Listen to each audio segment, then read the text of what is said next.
Welcome to Luca and Miguel. Enjoy the video.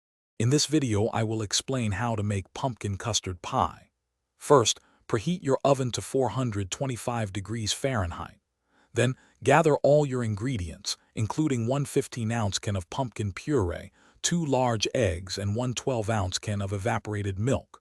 Don't forget your spices like cinnamon, ginger, and nutmeg, plus a half cup of granulated sugar. This easy method ensures a delicious dessert with minimal fuss.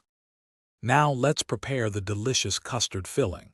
In a large mixing bowl, combine your pumpkin puree, granulated sugar, and all your warm spices. Whisk these together until well blended.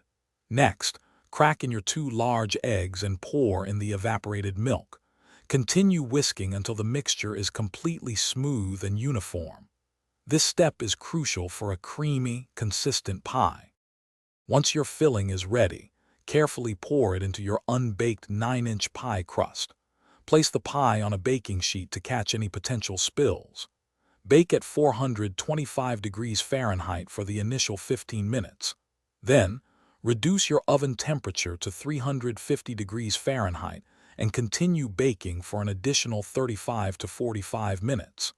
The pie is done when a knife inserted near the center comes out clean.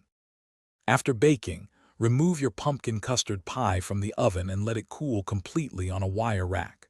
This usually takes about 2 hours. For the best texture and flavor, refrigerate the pie for at least 3 hours or even overnight to allow the custard to fully set.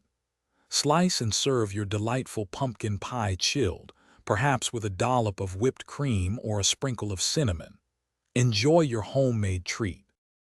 Thanks for watching and please subscribe. It's the best investment you'll ever make.